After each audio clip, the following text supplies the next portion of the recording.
Easter Saturday. If there's one part of the Easter story that I wish the Bible said more about, it is Easter Saturday. I often talk to you about taking a deep breath, and it feels like between Good Friday and Easter Sunday, the whole of creation held its breath with Jesus in the tomb. But in the Creed, we're told Jesus descended into hell. What was that confrontation like? Well, here is one person's imaginings of what happened on Easter Saturday. The blazing light of life spread beneath the tomb, so intense that angels who can so clearly see the unseen were certain that the brightness of the creative spirit would set the entire planet aflame. Not since the fall has creation known such throes, murmured an awe-stricken angel. Shall God now annihilate this fallen realm, or is something even more profound being done? The quakes intensified. Jerusalem's hills began heaving stones into the air. Fissures formed in the earth, buildings reeled, and in all of Israel, graves were being denied their peace. Is it something of death? Whispered one of the angels. Or perhaps something of life, responded another. As earth's spasms grew, so also the brightness grew. This was not the light of stars, nor of suns, nor of fire, but rather a brightness no angel had ever known nor beheld. This is the power of God before he ever created us. This is the power of God before there was anything. This is the power of God and what it was like when he was all there was, exclaimed one of the angels breathlessly. Our eyes are seeing something that no created thing has ever before beheld, breathed another. This is the gathering together into one place of all there is of the creative spirit, spoke another in hushed awe. He is here in a place so confined that, another angel broke in, we are seeing the unleashed, unbridled, unhindered, limitless power of God in just one place, beneath the tomb. Can this mean the power of death is as great as the power of life? Are we witnessing the ultimate duel? No war ever fought can compare with this battle. And still the raging turbulence of things seen and unseen continue to grow. I can feel the very anger of God. Life has such hatred for death, choked another. Realizing that the violence they were feeling was far greater in unseen realms than in the physical realm, a chorus of angels cried out, "The heavens are being rent asunder." The brightness of the light finally forced the angels to turn away. The entire heavenly host, with faces shielded in awe-smitten reverence, dropped to their knees. Quietly they began to weep. The light which had been emitting from beneath that tomb was now radiating through the angels. The light of the glory of the power had so enveloped everything that there was no room for anything save glory. Why has it not yet broken, wondered one of the angels.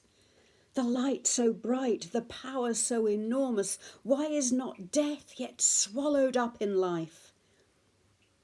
This supernal display of the creative spirit of life and power must end, or all that existed will be consumed. Swallowed up in the life of the Father, death's hold at last began to weaken. Deep within the tomb, something began to move.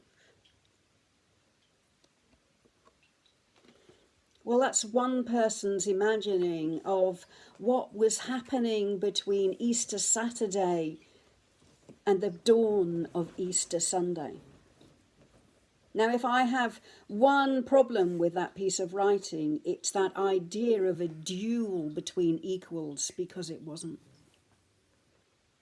Easter was God's plan from the beginning.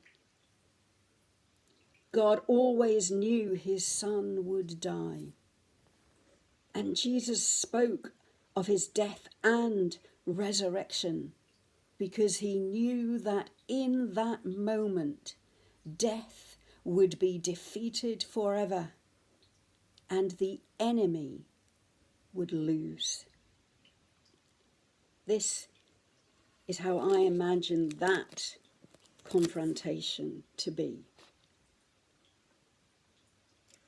You fool, I have you. Nailed to a cross, I have you.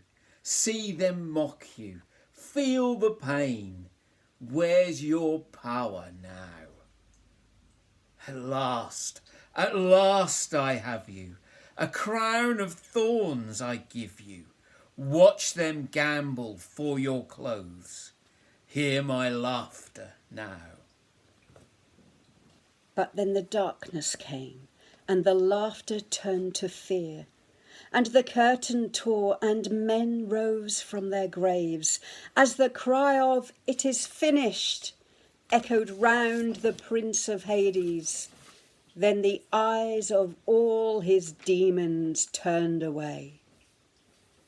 For the Prince of Peace was standing, bold and free he stood there, and their chains they could not hold him, and no curse could pin him down.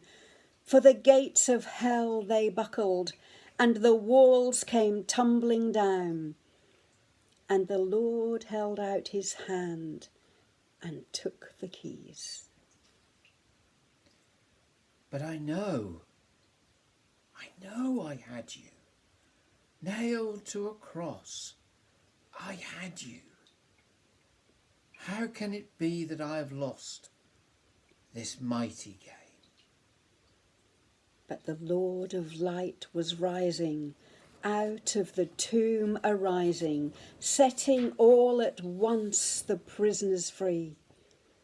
For the devil had played his aces and thought the game was won.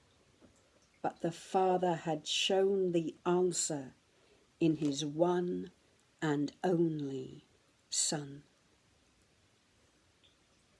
The victory has been won. Tomorrow we will celebrate that victory with all that we are, even in these strange times. So when you're feeling at your darkest, when you're feeling alone, when you're wondering if the powers of darkness and hell and disease have somehow got the upper hand, even through coronavirus, tell Satan to go away. He's lost. The victory has been won. We have been set free once and for all because of Easter. Let's celebrate tomorrow. See you then. Bye.